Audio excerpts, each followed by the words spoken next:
জানিয়ে দেব আমাদের হাতে পাওয়া বাংলাদেশের সর্বশেষ গুরুত্বপূর্ণ আপডেট সংবাদ। শুরুতেই জানিয়ে দিচ্ছি সংবাদ শিরোনাম। প্রধানমন্ত্রীর সঙ্গে আজ শরিক দলগুলোর বৈঠক, দূরত্ব ঘুচানোর উদ্যোগ নাকি নিছক সৌজন্য সাক্ষাৎ? সরকার জনগণের বিশ্বাস ভঙ্গ করেছে বলল জালালউদ্দিন আহমদ। ক্ষমতায় যাওয়ার জন্য জুলাই সনদকে ইস্যু করতে চায় বিরোধী দল বলল খোকন।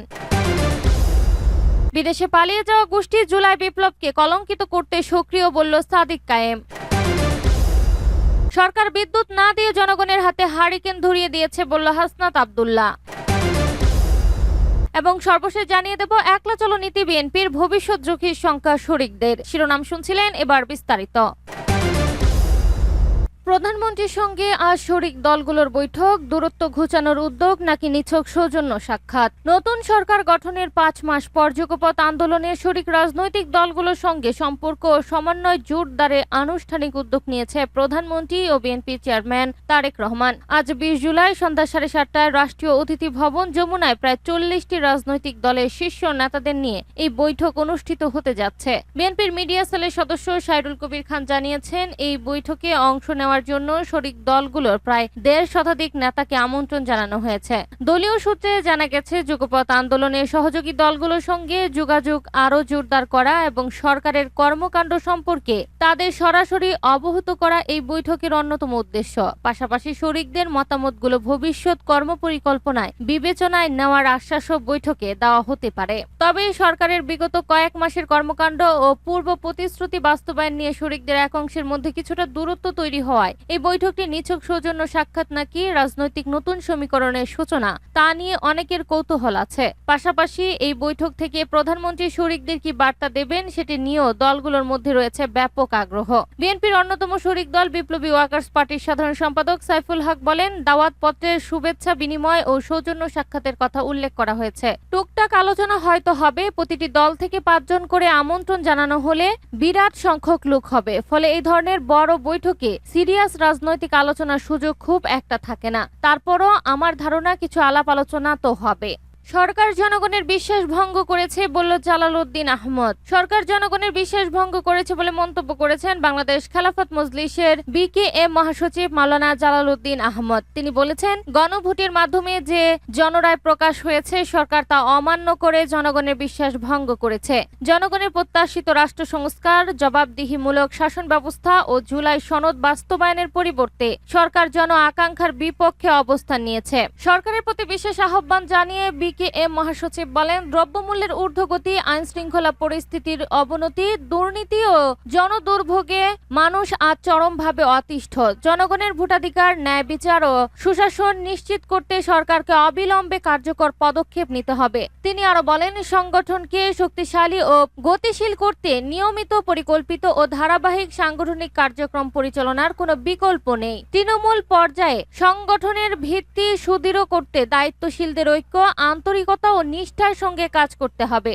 ক্ষমতায় যাওয়ার জন্য জুলাই সনদকে ইস্যু করতে চায় বিরোধী দল বলল খোকন। বিএনপির যুগ্ম মহাসচিব ও নরসিংদী 1 সদর আসনের সংসদ সদস্য খায়রুল কবির খোকন বলেন, বর্তমান বিরোধী দল নতুন করে ষড়যন্ত্রে লিপ্ত হয়েছে। ক্ষমতায় যাওয়ার জন্য তারা জুলাই সনদকে ইস্যু করেছে। তারা হুঙ্কার দেয় জনগণকে নিয়ে রাজপথে নামবে। খায়রুল কবির খোকন বলেন, বিএনপি আর আওয়ামী লীগকে যদি এক কাতারে মাপতে চান তবে আপনারা বুকার স্বর্গে বাস করছেন। 71-এর স্বাধীনতা যুদ্ধে বিগত 17 বছরের আন্দোলনে আপনাদের ভূমিকা কি ছিল জনগণ তা জানে। ঘোলা পানিতে মাছ শিকার করে রাজনৈতিক অস্থিতিশীল পরিস্থিতি তৈরি করতে চাইলে জনগণ বসে থাকবে না। তারা অত্যন্ত সচেতন। জনগণকে বিভ্রান্ত করা সম্ভব না। জনগণ ঐক্যবদ্ধ হয়েছে বলেই 5 আগস্ট সংগঠিত হয়েছে। তিনি বলেন, মুক্তিযুদ্ধের চেতনা বিক্রি করতে করতে বাংলাদেশে শেখ হাসিনার পতন হয়েছে। আবার যদি কেউ জুলাই চেতনা বিক্রি করতে চায়, তাদেরও পরিণতি ভালো হবে না। জুলাই সনদে বিএনপি যে স্বাক্ষর করেছে তার প্রতিটি অক্ষরে অক্ষরে পালন করা হবে। জুলাই গণ অভ্যুত্থানে আহত নিহতদের পরিবারের সব দায়িত্ব এই সরকার নিয়েছে।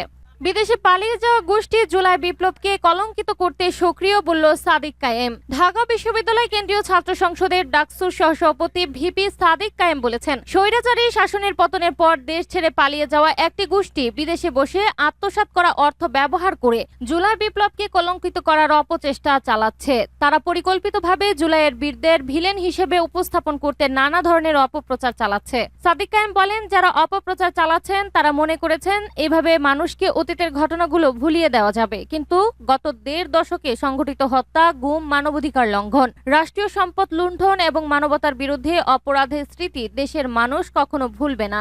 ডাকসু ভিপি বলেন, দীর্ঘ সময় ধরে একটি স্বৈরাচারী শাসন ব্যবস্থা মানুষের কণ্ঠ রোধ করেছে এবং নিজেদের ভবিষ্যৎ নির্ধারণের অধিকার থেকে জনগণকে বঞ্চিত করেছে। গুম, বিচার বহির্ভূত হত্যা, মানবাধিকার লঙ্ঘন সহ নানা অন্যায়ের বিরুদ্ধে মানুষের ক্ষোভ থেকেই জুলাই বিপ্লবের জন্ম। তিনি বলেন, জুলাইয়ের আন্দোলন ছিল নিপীড়ন, কর্তৃত্ববাদ ও একনায়কতন্ত্রের বিরুদ্ধে একটি ঐক্যবদ্ধ সংগ্রাম। সরকার বিদ্যুৎ না দিয়ে জনগণের হাতে হারিকেন ধরিয়ে দিয়েছে, বলল হাসনাত আব্দুল্লাহ। সরকার গ্রামগঞ্জের মানুষের হাতে বিদ্যুতের পরিবর্তে মোমবাতি ও হারিকেন ধরিয়ে দিয়েছে বলে মন্তব্য করেছেন জাতীয় নাগরিক পার্টি এনসিপির মুখ্য সংগঠক, দক্ষিণ অঞ্চল ও কুমিল্লা ৪ আসনের সংসদ সদস্য হাসনাত আব্দুল্লাহ। হাসনাত আব্দুল্লাহ বলেন, বর্তমান সরকার ক্ষমতায় আসার পর ইরান যুদ্ধের অজুহাতে জ্বালানি তেলের দাম বাড়িয়েছে। পরবর্তীতে সেই দাম আর কমানোর কোনো ব্যবস্থা নেওয়া হয়নি। তিনি অভিযোগ করেন, সরকারের আমলে লোডশেডিং এর মাত্রা এমন পর্যায়ে গিয়েছে যে গ্রামগঞ্জে বিদ্যুৎ এখন মাঝে মধ্যে আসে, অধিকাংশ সময়ই থাকে না। ফলে মানুষ বিদ্যুতের বদলে মোমবাতি ও হারিকেনের উপর নির্ভর করতে বাধ্য হচ্ছে। তিনি আরো বলেন, সরকার দ্রব্যমূল্য নিয়ন্ত্রণে ব্যর্থ হয়েছে। চাকরিজীবীদের বেতন বাড়ানোর কথা বলার পর থেকে বাজারে দ্রব্যমূল্যের ঊর্ধ্বগতি।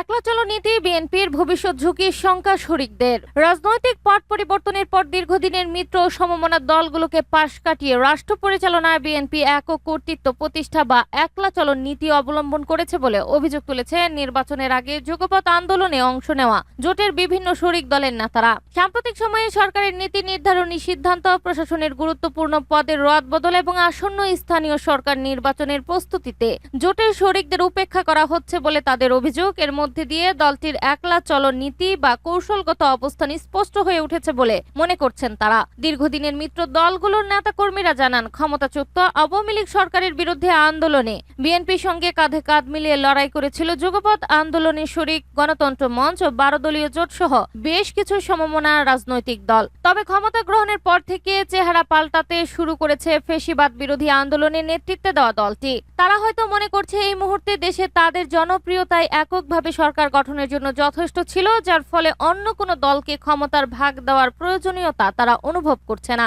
তারা বলেন, ক্ষমতার সমীকরণ সবসময়ই জটিল। আন্দোলনে একতাবদ্ধ থাকলেও ক্ষমতার চূড়ায় পৌঁছে দলগুলো সাধারণত নিজেদের একক আধিপত্য ধরে রাখতে চায়। বিএনপিরও এর ব্যতিক্রম নয়। তবে দীর্ঘদিনের পরীক্ষিত বন্ধুদের এভাবে দূরে ঠেলে দিলে ভবিষ্যতে যে কোনো রাজনৈতিক সংকটে দলটি একাকিত্বে ভুগতে পারে বলেও জানান তারা। শরিক দলগুলোর একাধিক নেতার অভিযোগ, রাষ্ট্র সংস্কার বা জাতীয় গুরুত্বপূর্ণ কোনো সিদ্ধান্ত নেওয়ার ক্ষেত্রে বিএনপি এখন আর আগের মতো আমাদের সঙ্গে আলোচনা করছে না বা পরামর্শ নিচ্ছে না। গুরুত্বপূর্ণ সিদ্ধান্তের ক্ষেত্রে শরিকদেরকে পাশ কাটিয়ে রাষ্ট্র পরিচালনায় একক কর্তৃত্ব বা একলা চলো নীতি অবলম্বন করছে।